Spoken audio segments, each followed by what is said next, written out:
olwokusatu ssaawa 4 tuba mu byafa by'omubaka Muhammad sallallahu alaihi wasallam. Mwana wattu nsuubira guweza omwezi nga tetuliiko endiba nga weeri. Mukulikeeyo mu ndiba, abadde banyumirwa, adde tebanyumirwa, naye kaasuubire ffenna twanyumiddwa, yadde ng'olusi tegwatugendedde bulungi. Kaakati tugguse n'ebyafa by'omubaka Muhammad sallallahu alaihi wasallama, tuddemu okubanga bitojjera. Olwokusatu ssaawa 4 tuba mu byafaayo ebyo. Kabiji Rashid Mwanjuzi, Sheikh Lut Sulaiman Wandera ye musomesa nga bulijjo. Kaakati osobola okubanga otugoberera ku mikutu gyaffe egya UFM Kibla Islamic Media, ojja kubanga otusangayo ng'olaba Sheikh Lut Sulaiman ng'asomesa live. Kaakati nno omulizo omulungi njagala okkirize mbenga nyanjula Sheikh Abatole ku salaamu oluvannyuma tulabe we twatandikira, n'ensuubira twasembayo okwogera ku byafaayo bino nga Nabbi sallallahu alaihi wasallam awezezza emyaka 30 nga bali mu kuddamu okuzimba Kaaba, era nsuubira twaleka bagimaliriza giddamu n'akayinja akaddugavu, erinnya eriddugavu nga Nabbi sallallahu alaihi wasallam alitaddeko. Kaakati ka Sheikh kajje abenga abatolera ku salaamu oluvannyuma awumbewumbe gye twasemba, ebyo byenjogeddeko abiwumbewumbe sakire taata aliwo oba ffenna tuli mu kiraasi tuyingire siteegi eyaddako oluvannyuma lw'emyaka 35. Faddal mashkuran. Barakallahu fikum. Fikum barakallah. Alhamdulillahi rabbil alamin. Wassalatu wassalamu ala rasulillah sallallahu alayhi wa sallam wa ala alihi wa sahbihi ajma'in wa ba'd. Assalamu alaykum wa rahmatullahi wa barakatuh. Alaykum assalam wa rahmatullahi wa barakatuh.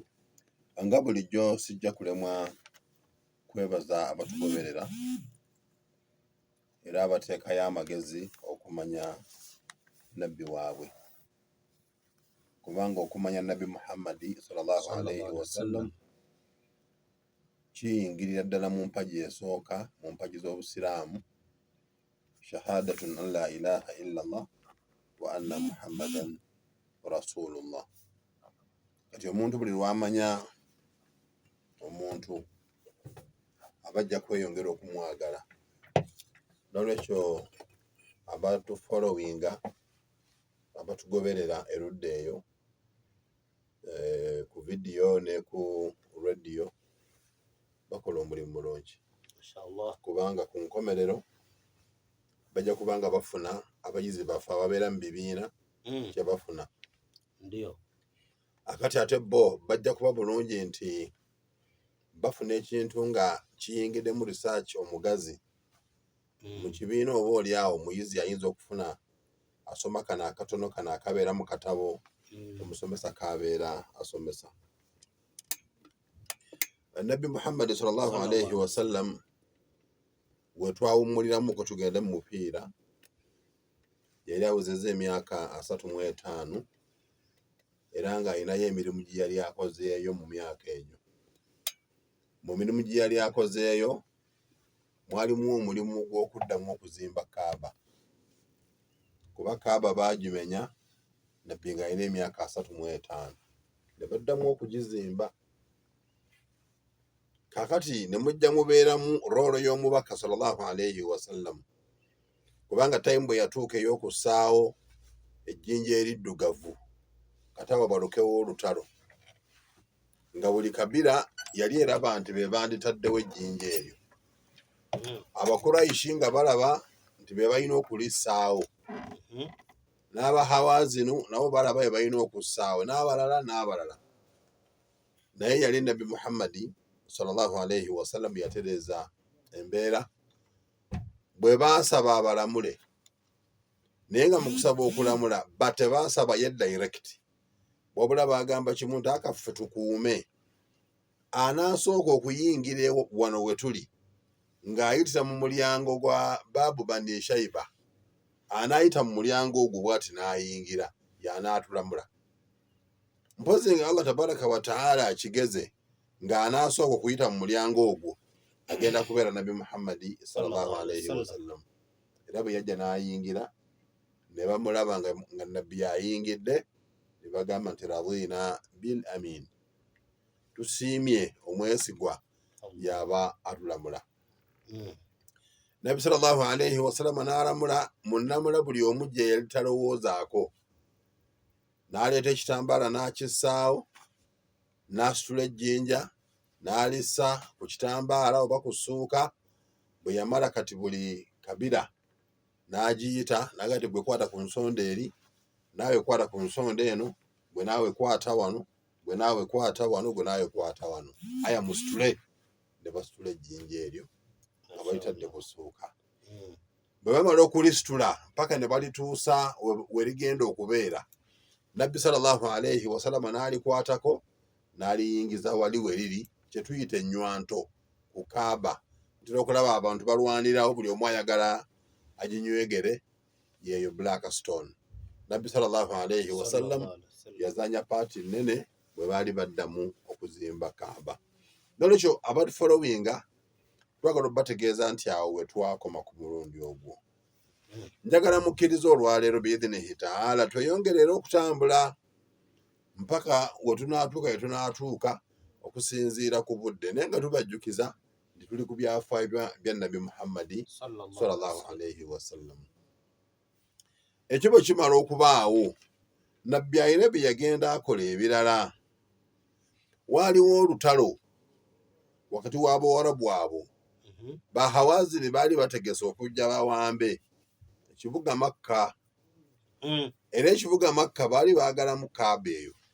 Bahawazinu nga basinziirawo okujja okuwamba. Bahawazinu wegamba bye bimu ku bika ebyali bibeera mu Makka. Yes, kati mu Makka abantu bawangalira mu bika. Nti bano Abakuraishi bawangalira wano, Banu Ghatafani bawangalira wano, Bahawazinu bawangalira wano. Kaakati waliwo ebitaatambula bulungi. Sitole weeri mpanvu, nyiza obutagireeta. Kaakati bwe bajja nga baagala bawambe ekibuga Makka, waliwo okulwanagana wakati w'Abakuraishi n'abali Bahawazin. Bwe wabeerawo okulwanagana, Nabbi sallallahu alayhi wasallam mu lutalo olwo yalulimu. Naye nga mu kulubeeramu teyali ku front line nti oba naye yali akutte ekitala ng'alwana. Ye yalulwana naye ng'alulwana mu makubo malala. Era amakubo ye ge yalulwaniramu ye yali akuŋŋaanya obusaale. Bwe bakuba obusaale ng'abukuŋŋaanya n'abuwa bataata b'abato abaali ku front line nga balwana. Yali participation ye mu lutalo olwo. Mu taarikhi mu siira baluyita harbu al-fudul. Olutalo olwo bwe tuba tulwogera ku byafaayo by'omubaka sallallahu alayhi wasallam, tebatera nnyo kukireeta ne bakyogerera nnyo era bakikoonako obukoonyi nga bwe nkoonyeeko nti mu mirimu Nabbi sallallahu alayhi wasallam gye yakola mwalimu okwenyigira mu lutalo olwo olwali bataata b'abato nga balwana basobole okweddiza ekibuga Makka, okukikuuma omuli Kaaba n'ebirala. Bahawazina baba baali bakyegomba naye ng'ekibaluma ennyo Kaaba, naye baasobola okulwana era bantu tebaasobola kutwalawo. Kale Nabbi sallallahu alayhi wasallam mu lutalo olwo yalimu, naye participation ye teyali mu kukwata, teyali ku front line. Wabula buno obusaale bwe bakuba yali abukuŋŋaanya n'abuwa bataata b'abato abaali mu battlefield basobole okubeera nga balwana. Baaluwangula? Ye baaluwangula, kubanga era baasigalawo nga bali mu Makka. Kubanga singa baali babawangudde mu Makka bandibadde bavaamu. Embeera yo bw'emala okubeerawo, Nabbi sallallahu alayhi wasallam kati agenda yeeyongera okukula. Abadde ayina endowooza y'ekivubuka. Buli lw'ogenda ng'osemberera emyaka 40 obeera otandise okukyuka. era nabbi sallallahu alayhi wasallam yatandika okukyuka. Ng'okukyuka kwa nabbi sallallahu alayhi wasallam yeeyongera okutamwa embeera gye yali alaba Abakuraishi n'Abawarabu abasigadde nga bawangaaliramu. Embeera y'Abawarabu ebiseera ebyo nabbi nga tanaba kutandika da'awa bali basinza ebifaananyi nga basinza amasanamu. Banga Abawarabu balina amasanamu nga Hubal, balina amasanamu nga Uzza, balina amasanamu nga Laata, balina amasanamu nga Manaata, balina amasanamu era nga kumpi buli kabira eba n'essanamu lyayo nga balisinza. N'abantu abagagga abanene babeeranga n'amasanamu gaabwe aliteeka mu nsonda awo, akeera ku makya n'alisiimuula n'alikubako enfuufu n'alisiiga omuzigo n'afukamira awo n'alisaba. So kati embeera eyo yali mu Bawarabu mu kiseera ekyo. Nabbi yali emukwasa ennaku ng'alaba abantu baleseeyo okusinza Katonda, bali mu kusinza bifaananyi. Abawarabu abo baali banywa nnyo omwenge, everywhere waragi, nga banywa omwenge ne batamiira ne beeyisa bubi ne beekola obusolo. Baali banywa omwenge okufaako obufi, era ekyali kiraga nti Abawarabu omwenge baali bagunywa nnyo. Allah yagugaana ne baguleka, ogwali mu nnyumba baaguyuwa nabbi ng'ali Madiina. Naye abawandiika ebyafaayo bagamba nti baayiwa omwenge ne gukulukuta nga gy'obeera mukoka. Imagine omwenge, buli omu aleese ekidomola kye owa pipa owa baketi n'ayiwa omwenge ne gukulukuta nga gulinga amazzi. So kitegeeza nti abantu abo baali b'amaanyi nnyo nga basingako abasoga abali e Nawandago wali ng'ogenda e Kakira. Gamba ng'omuntu ne bw'otunuulira bw'oti abeera afaanana waragi. So kati baali banywa. Kati nabbi atunuulira embeera eyo nga temunyumira. Si eyo kyokka, baali baagala abakazi. Ng'omugagga okubeera omugagga mu Bawarabu aba ne ssente ze balina ssente zaabwe ezaali mu gold, dirham ze baakolanga mu fidda ne mu dhahabu nga bibeera mu busawo nga babipaakinga. Bibeera awo, baleeta abakyala abawala abazina amazina awo ne bazina amazina, alondamu gw'abayagadde gw'atwala. Kati embeera eyo mu Bawarabu nabbi sallallahu alayhi wasallam yali agiraba era ng'emuyisa bubi. Nabbi sallallahu alayhi wasallam atunuulira Abawarabu banne nga baali baziika abaana ab'obuwala nga balamu. Oli bw'azaala omwana ow'obuwala ng'amuziika ng'amulanga ki? Ate akati baba n'ebisiraani. Bagambanga nti abaana ab'obuwala balina ebisiraani. Nga Allah tabaraka wa taala bw'atunyumiza nti wa idha bushira ahaduhum bil untha dhalla wajhuhu muswaddan wa huwa kadhim.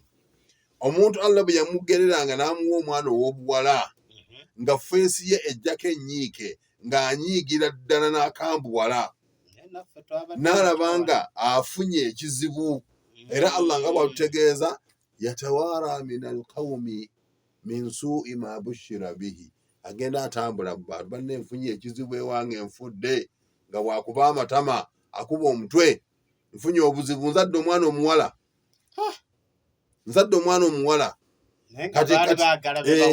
Kati agenda okwebuuza ku bantu, ababuuza nti ayumsikuhu ala hunin am yadussuhu fi turab, omwana ono amusigaze awemuke aswale naye ng'amusigazaawo oba amuteeke mu ttaka.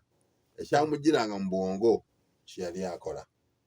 Era sahabi gwe bayita Umar ibn al-Khattab radiyallahu anhu yaziikako wuwe ku myaka 8 oba 7 n'asoma ekinnya n'amuziika. Era Umar ibn al-Khattab radiyallahu anhu buli lwe baasomanga etteeka erigamba nti wa idha al-maw'udatu su'ilat bi ayyi dhanbin qutilat, jjukira abaana ab'obuwala be battanga ne babaziika nga balamu, jjukira ne bagenda okubuuzibwa lwaki battibwa, baali babavunaana ki? Umaru yakaabanga n'ekirevu gye ne kitoba, kubanga Umaru yajjukiranga yakomawo ewaka, omwana n'amwaniriza, n'akwata enkumbi n'agenda nga tannaba kusiramuka. Wuuyo agenza asibye ekinnya, akaana kaali kamwagala, kali ku myaka 6 ku 7 n'ettaka erimugenda mu kirevu akaana kali mujjamu bwe yamala akwata akaana akateeka mu ttaka akaziika. Umar ibn al-Khattab radiyallahu anhu naye buli lwebasomanga etteeka eryo nga Umar wajjukiranga akaaba okutuusa Nabbi sallallahu alayhi wasallam lye yamugamba nti sirika inna al-islaama yajubbu ma qabla, obusiraamu bubikka byonna ebyasooka okukolebwa. Allah tagenda kuvunaana. Kati Nabbi sallallahu alayhi wasallam embeera eno yonna ebeera mu bawarabu banne agiraba.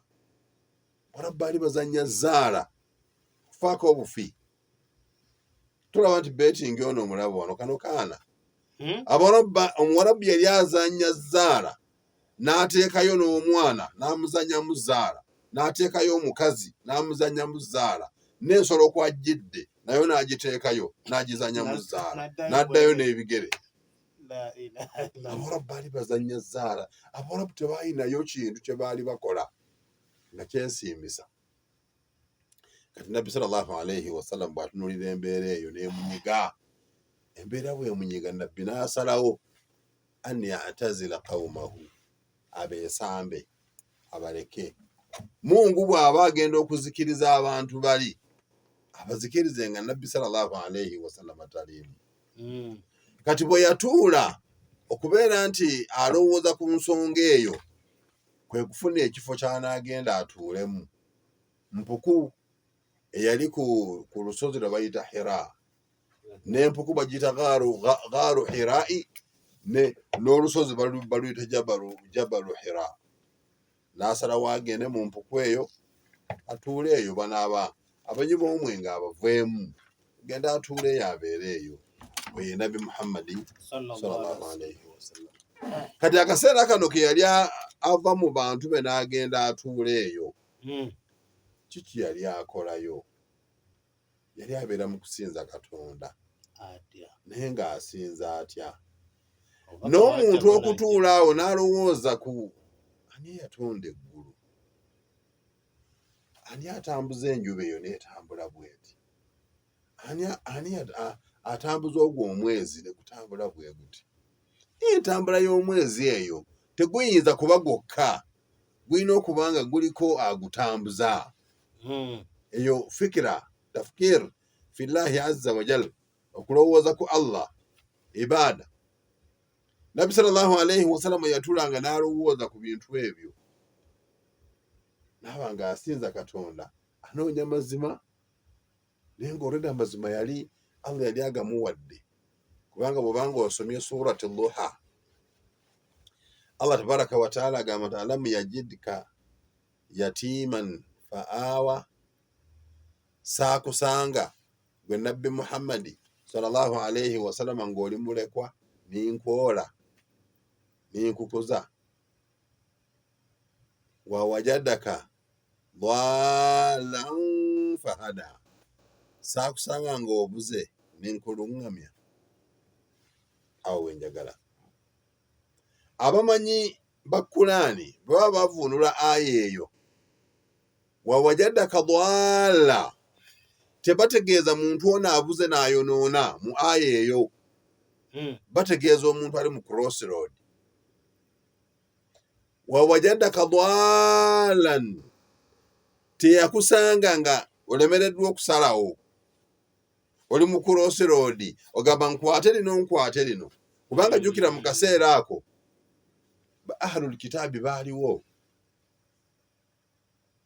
Waliwo abantu Abayudaaya, babanu Thaqif, babanu Qurayza, babanu Qainuka, baaliyo e Madiina nga Bayudaaya abakkiriza mu Tawuraati. Twalina mu Makka omwo mwennyini mwalimu Abakristaayo abaali bakkiriza mu Injiiri. Mu Bakristaayo abaali bakkiriza mu Injiiri mwe mwali bishopu, bishop gwe baasanga Buhaira nga bagenda Shaami, n'abagamba nti omuntu ono agenda kubeerako embeera enzibu, omuntu ono mumuzzeeyo. Abo baali Bakristaayo nga basoma Injiiri. Injiiri tebagamba Injiiri eno eriwo, erimu Matayo, erimu Yokaana endagaano, erimu simanyi baani, ebyo ebitabo baabiwandiika luvannyuma. Injili ndala nnyo si njiri eno eriweno.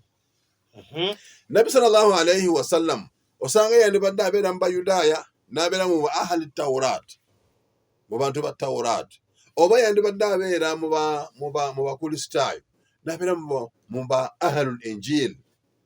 Naye kati yali mu crossroad.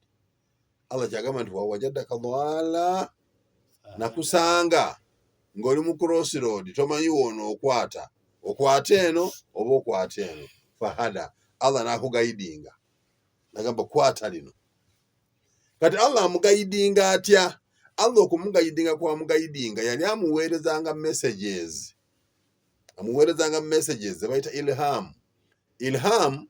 Obeera waawo Mungu n'ogamba nti owaayo omutima guŋŋamba kino, wasuzeewo pulaani z'ogenda Kampala, bw'okeera ku makya mutima ne gugaana. N'ogamba waayo abawaayiwaayiwo nadde mmaze obbagamba ebbaasi eyo ey'essaawa 9, mutima ne gugaana. N'ogamba omukyala nti mbadde ngenda Kampala naye omutima guganye sikyagenze. Ogenda okuwulira nti ebbaasi eyagenze ku ssaawa 9 yakoze akabenje Namutumba, n'abantu 6 ne bafa. Ilham, Mungu yakuwadde message aga ntogenda. Era ilhamu eyo zezo messages Allah tabaraka wa taala naffe abantu azituwa, ezo si z'abannabbi bokka. Era mu kaseera ako nabbi yali tafuna message ya Jibuliru kujja, kubanga yali tannafuuka nnabbi. Naye nga ilhamu ng'eyagifuna, naffe nga bwe tuzifuna. Muntu yenna Allah nga yakwagadde, Allah akuweereza ilhamu, bagamba omutima guganye kino. Wadde ogenda kuwasa omuwala ng'olaba ebintu ogenda okugira bwoti ng'omutima gwekyanga. Ogenda okugira bwoti omuwala gwe waleka munno omulala n'amutwala nga yamazeeyo omwezi gumu n'afa. Kati gwanyumiza balo nti obaayo omuntu oyo nze yali amutwala, naye omutima gwekyanga. Omutima gwe si gwe gwekyanga. Allah yakuwa message naga ti omuntu oyo tomutwala. Era wano bwe tugamba nti bw'obanga oyina ensonga 2 ezikkaluubiriza okusalawo, okusaala istikhara, eraka 2, Allah omwebuuzeeko akusalirewo. Tayinza kuweereza ddoboozi nti kabiri nkusaliddewo kino. Ilham akuwa message mu mutima n'ogamba Allah kati mu mutima muteereddemu kino, ekyo Allah kyansaliddewo, nsaba akiseemu baraka era kino kyengenda okutambulirako. So Nabbi Muhammad sallallahu alayhi wasallam yaliwo. Allah tabaraka wa taala ng'ali mu crossroad wano, Allah n'amugayidinga. Mu kumugayidinga yamutereeza ku enzikiriza ya Nabbi Ibrahimu alayhi salaam gye tuyita al-Hanafiya. Kati Hanafiya, Nabbi Ibrahimu alayhi salaam engeri gye yali asinzaamu Allah tabaraka wa taala, era nabbi ku yali atambulira. Kati ye nabbi n'abanga tagenze mu ba ahalu Tawuraat, oba yandibadde mu Yudaaya, tagenze mu ba ahalu Injil, oba yandibadde mu Kristaayo, naye n'asigala nga Allah guidance gye yamuwa yali yakubeera mu ba Hanafiya. Hanafiya si Hanafiya nti ba Abu Hanifa. Hanafiya ye eddiini enzikiriza ya Ibrahimu alayhi salaam, eneesinza gye yali asinzaamu Allah, nga yakusinza Katonda omu yekka, n'omuwa ebintu byonna nti bibye. Ani yatonda enjuba? Allah. Ani yakola kino? Allah. Era eyo Hanafiya Allah gy'atugamba nti fitratullahi allati fatara an-naasa alayha, obwe butonde Allah kwe yatondera abantu. La tabdila li khaliqillahi dhalika ad-dinul qayyim. Obutonde obwo Allah kwe yatondera abantu obwa Hanafiya, obw'okumanya Katonda omu yekka. Era ekyo Mungu takikyusa. Akati omuntu Hanafiya agivaako ng'akuze.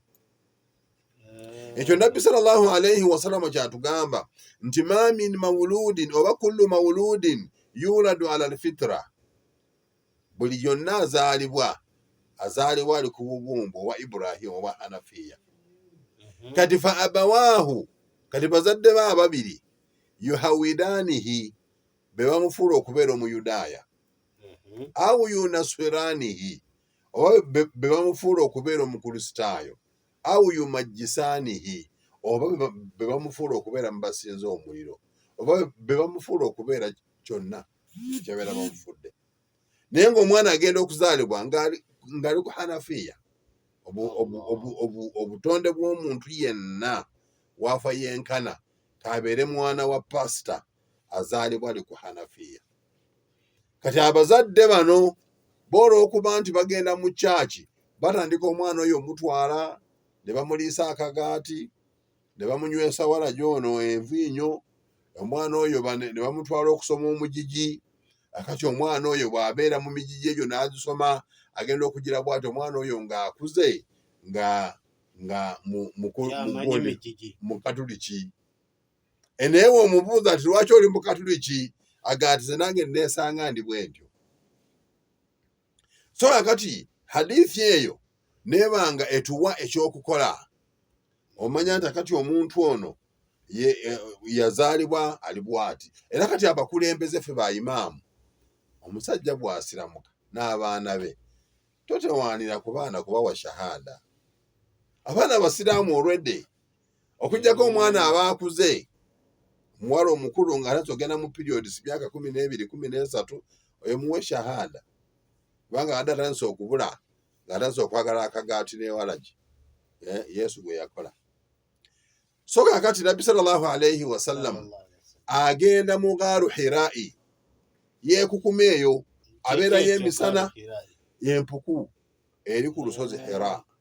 Bw'oba ogenze e Makka, bw'oba mugenda Emina nga mutambuddeko kilometers nga 4 zokka oba 5, 4 ku 5, waliwo obusozi bwe buyitako obuli ku mukono ogwa kkono nga mugenda. Era singa omuntu aba amanyiiwo asobola obbalaga n'abaga nti akasozi kali ke mulengera kali ke kaliko gaaru Hira, kwe kwali empuku Nabbi we yajjanga. Kati Nabbi yatambulanga n'ava e Makka wano awali Haram n'atambula emayiro ezo kilometers 4 n'ekitundu oba 5 ng'agenda awantu awo yeekweka eyo asobole okubeera eyo ng'alowooza ku Allah, ng'alowooza ku mutonzi eyatonda embeera eno yonna ebeerawo ng'agirowoozaako. Ekyamutwala eyo Allah yasinga okumanya, naye abamanyi bagamba bw'obeera ku Jabalu Hira n'okyuka n'otunula eno gy'ovudde kaaba oba ogiraba. Kati yalonda awantu awo waali so strategic nga bw'anaatuula wali anaaba atunula ku Kaaba. Wa kullama nadhara ila baiti llahi azza wa jalla yazidaadu imaanuhu, ng'ayagala buli w'anaatunulanga kuli ku nnyumba ya Allah imaani ye eba ekola ki? Yartafi, imaani erinnya. Then ekirala wazibuwala abantu okugendayo. Akasozi keetagamuuko okulinnyamuuko. Kibanga omuntu w'onoomutwala ewanaale wali mu kkoona amazzi we gayiikira nti owaiga tugenda kuyita wano bwe ruti, era nze bwe mbeerako oba ondeka awo kubanga mba sijja kusobola kweyongerayo. Kati awantu eyo abantu baali tebasobola kugendayo. Kati yalonda ekifo ng'abantu bazibuwala okutuukayo. Kati ng'ayagala Kaaba abeere ng'agiraba ate ebule yamutewaanya. Era yasibanga emmere ye n'ebyokunywa bye n'ayolekera gaaru Hira, empuku eyo, n'atuula eyo. Sigendangayo, twali tugendayo lumu naye twabala tukivaako kubanga okugendayo si ibaada, okujja just ogereyoko bugenzi. Teri nga bw'olaba nti bw'ona ogendayo nga Uhudi, ogendayo nga Uhudi n'ebitundu ebirala, masjidu omuzikiti Nabbi gwe yasookerako okuzimba e Madiina, ne tugendayo ofuna empeera. Naye ebitundu ebirala nga masjidu Qiblatayn ekyo tekiri mu mikolo gya hijja yadde gya umra, kujjako nti abantu baagalayo bwagazi. Kati naawo nawo abantu bagendayo naye nga tekiri mu bintu bye tulina okulambuza ba hujjaaji nga tuba tutte e Makka. just kimala omuntu okumulaga nti awantu awo we waali empuku nabbi mwe yajjanga n'asinza Allah. Empuku eyo yeeyongera okubeera okumanyibwa ennyo ne bagikyusa n'erinnya ne bagiyita olusozi baalukyusa erinnya ne balujja ku jabalu Hira ne balutuuma Jabalu Nuur. Ekyavaako balutuuma Jabalu Nuur lwakubeera nga Qur'ani awo weesooka okukkira. Kati olw'okuba Qur'ani yasooka nekkira ku Jabalu Hira ne bagata Qur'ani yali Nuur katukyuse bwe kukyusa Abawarabu bagikyusa dda nnyo bagikyusa kati erina kuyitibwa Jabalu Nuur. Kati Nabbi sallallahu alayhi wasallam akaseera ke yamalanga agendayo eyo yagendanga n'atuleyo emmere emala kumuggwako n'alyoka avaayo.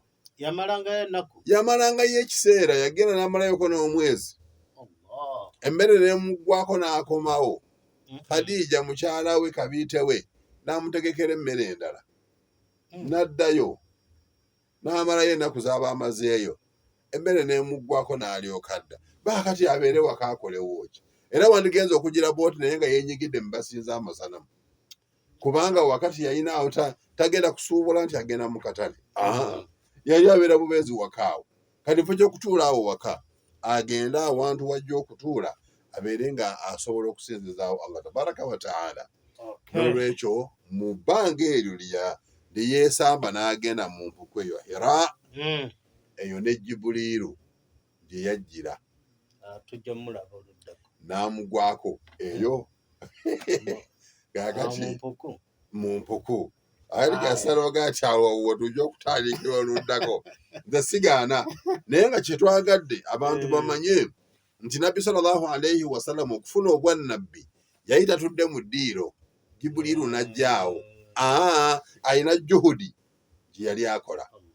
Kati wantu aga tufunemu ekyokuyiga nti singa obeera ng'olina ggooloyo funako awantu w'osobola okubeera nga weetereka osobole okubeera ng'osinza Allah nga tewali muntu amanyi bikufaako kujjako Allah.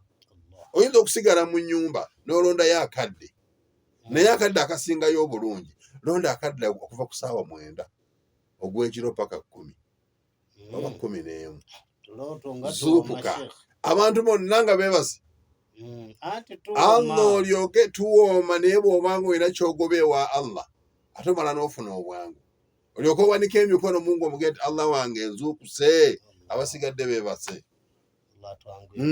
abasigadde beebase Allah nkolere ekyamagero. Kabiji nkutegeeza nti Allah buli lw'omulaga nti yekka gw'osigazza y'anaakola ku kikyo n'ogonda wallahi mungu akikuwa. Namala ebigezo nga ndi Sudaani naye nga sirina tikiti y'enkomyawo.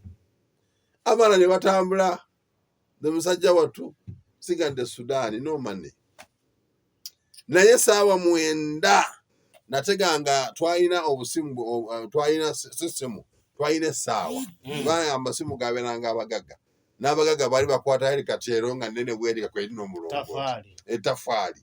Ssaawa 9 mbeera nzuukuse ndi mu maaso ga Allah 9 ndi mu maaso ga Allah. Bwe nalabanga mu ruumu bwe nzuukuka mulimu n'azuukuka omulala te nga njagala nzuukuke nzekka. Kati kyavamu nga bwe nzuukuka nyambuka upstairs nindyoka n'akasaalo kange abaana bonna beebase kubanga mu bbugumu abaana tebaagala kwebaka munda ebbugumu liba lingi. Akati twayambukanga upstairs ne weebaka eyo weebaka otulwanga mashallah ngenda upstairs nga nyinayo akafo njala akasaalo kange ninsinza Allah tahajjudi eraka zonna ninzisaala nimpanika emikono. Allah gwe yanzigye Uganda sajja wano kunoonya bitiibwa Allah ngakasa nti okusoma nakumaliriza Allah gwanankolera enteekateeka ezizaayo ewaka. Nasaala salatu layil naweza ewiiki ennamba ennaku 7 bwe ziggwako ennaku 7 mbeere nva okusaala salatu asr rekita nampita kubanga ofiisi ye nga bwe tuyita nanga nti ya Luutu taali banga yali ammanyi nali ku lukiiko olulabirira omuzikiti nanze owa kalica naliko sekurutale kwe nava ndyoke nfuuke owa kalica fe abateekateeka lectures abaana abanasiiba fe abakola mu kubalabirira ddaaku n'ebisigadde lekita nampita nangamba ya Luutu banno baddayo gw'okuuma ki nimugamba nti sirina ngeri enzizaayo waka nanga nti abishiru ya Luutu abishiru omuwarabu bw'aga nti abishiru aba kutegeeza nti sanyuka onotera okuddayo ewammwe nangamba nti genda ku airlines obuuze sente nimugamba nezirinya bodaboda wano tukutuku zezikola eri sizirina nazimpa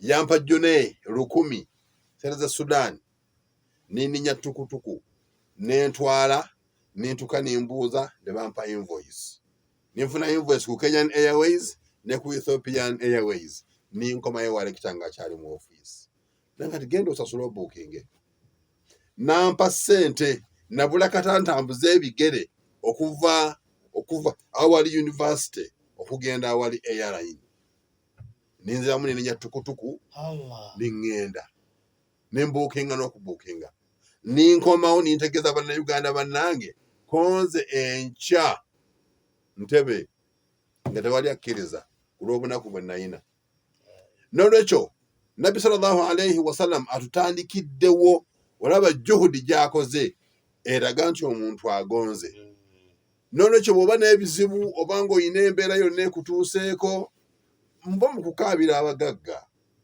n'abakulembeze nabo baavu tebayina omugagga bw'anaakuwa emitwalo 10 olwaleero after 2 weeks bw'ona omusaba agenda kuwa 2 after 2 months bw'ona omusaba ajja gamba nti sirina abagagga beetamwa mangu naye Allah mugagga nnyo teyeetamwa omusaba olwaleero n'akuwa n'omusaba enkya n'akuwa nalule n'akuwa funa akadde osinze Allah jalla jalaalu kali bwe kanaaba kagaanya ak'omwenda ng'otulo tungi shayitaani ekuwangudde osalamu wansi newayiru wakiri weekwata akasunatu duha saawa 3 nya osale era kaazo awo empeera tezenkana naye era tewenkana atudde obutuuzi n'atasaala funa akaddeko mu budde obwo nga Nabbi bwe yali ayina akaddeke bw'oba ozimba ennyumba ewuwo lwaki tosaamu kisenge saamu akasenge nga kako ne Allaho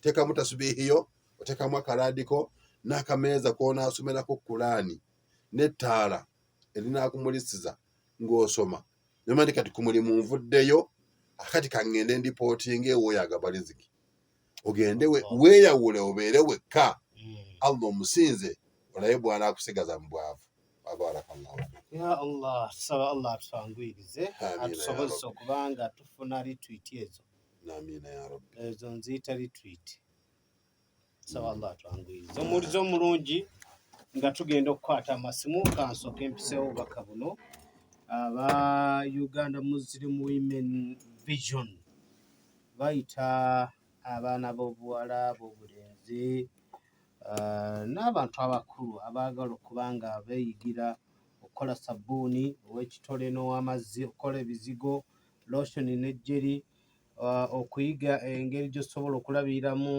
hoteri oba restaurant ate n'engeri gy'osobola okumaketinga ebintu byo by'oba okoze mwana wattu omusomo ku Salaam Islamic Junior wali ennamakwekwe awo okumpi ne Bugisu High omusomo gujja kubeerawo ennaku z'omwezi nga 2 paka nga 10 omuntu okuba nga asoma ojja genda oba omuntu ajja kuba nga asoma ennaku ezo 10 ate ng'osulayo ku mitwalo 10 gyokka oba okumpi tebakugaanyi ojja kusasula 6 gwokka obenga ogenda osome odde ewaka naye nga lanchi omuli eyo ne breakfast abasulayo breakfast lunch ne supper baba bakola ki baba bifuna kakati kyebakwetaazaako kiki kyokka mitwalo 10 gwagenda okusulayo emitwalo 6 oyo wadde n'ekyokwebikka tuukayo osobola obbakubira ku 07 01 6709994. Ko olwaleero akitegedde nga omuntu alina okufunayo akadde bw'aba alina ekizibu kye n'akyanjula ewa Allah. Abantu baleme kubeera nga beemanyiriza ebizibu byabwe okubyanjula eri abalaguzi, abakubi b'ebitabo, eri amasabo, eri entaana. Nedda, abantu babeere nti bamanya nti ewa Allah gye tulina bwe wali solution ku bizibu by'abantu. Njagala okukomyekereza nga nziramu nate okwebaza abatufolowinga era abantu tubasaba nti beeyongere okutegeeza bannaabwe nti abantu bangi abasomedde ku IUFM bangi, akati oyo atasomeddeeko oyo yagayadde bugayaazi. Njagala okutegeeza aba Masjidu Hidaya Mudasuberia nti enkya insha Allahu taala Dr. Adam Senjala ku dhuhuri agenda kubeera nabo mu aqida. Masjidu Hidaya mubeereeyo Dr. mukugu mu aqida, si Dr. wa mpiso, Dr. wa bitabo. Yasoma diguli esooka e Madina, n'asoma diguli ey'okubiri e Khartoum mu university gye bayita Jamiatu Ulumul Qur'an al-Karim. N'akola masters bwe yamala n'agenda mu Jamiatu Kobar. Jamiatu Kobar eriraanye ekkomera mu Basbira Bashir, n'akola diguli ey'okusatu. Eri yamala okudifendinga byonna byaggwa era kati dokita omujjuvu. Sigamba nti dokita anaatera, ono dokita omujjuvu. So aba Masjidu Hidaya ajja kubaayo enkya ku dhuhuri.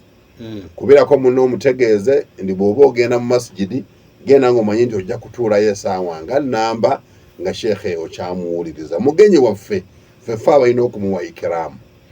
Bwe tunaamaliriza enkya ab'ennakaloke ku masjidi Wimu, Masjidi Ahmad, ku poliisi tugenda kuba naye ku magharibi, tusaale ffenna ku magharibi tugenda kubeera naye.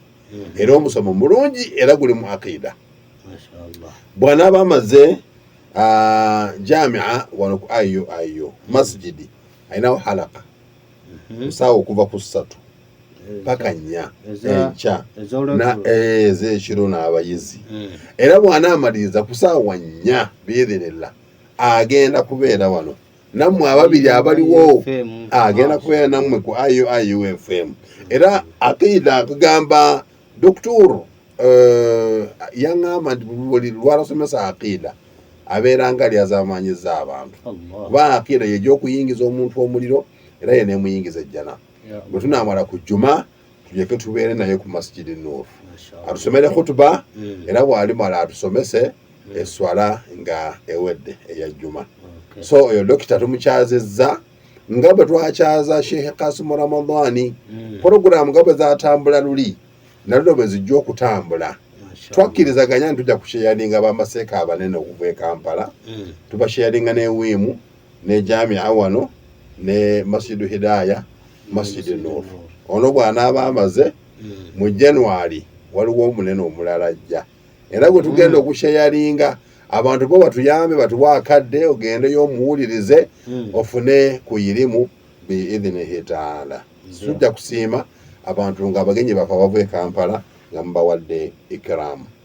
Njagala era mmalirize nga neebaza abazadde abampadde abaana mu porogulaamu y'okukwata pulaani. Kyekabija abaana basoma.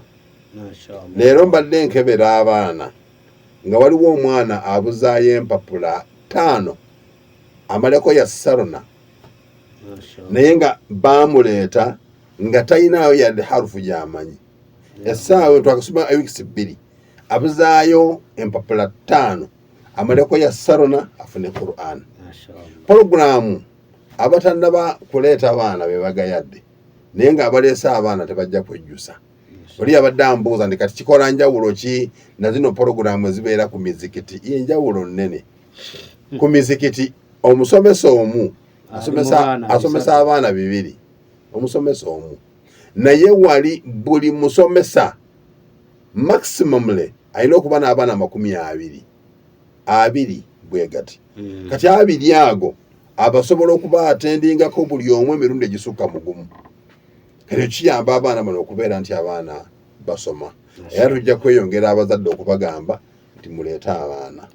abaana babeera abamu bali mu bisulo basula munda abamu bwabweru ekisuza omwana munda asobole okufuna obudde obumala oba okukwata Kulaani kubanga munda puroguramu eri extra banga abaana bazukka saawa 10 kati omwana agenda okutuuka ku fajiri olupapula lwe bamuwadde abeera amaze okulukwata saawa 2 ng'agenda ewa Seeka ng'awaayo darusu ye nga Seeka amwongera endala ng'adda wali nga akwata ate bwadde ewaka agenda okugira bw'ati nga ku makula nga mutudde mwenna akati abaana akwata budde ki n'olwekyo Basseruganda mukkirize mbasiibulire awo mwe bali kutuwuliriza barakallahu fikum ndaba musaakulu watasa okusumagira leka ire mutukiko byawo sigadde ekyali Seeka Luutu Wandera Imamu wa Masjidi Nuuru omusomesa wa byafaayo by'omubaka ku IUFM.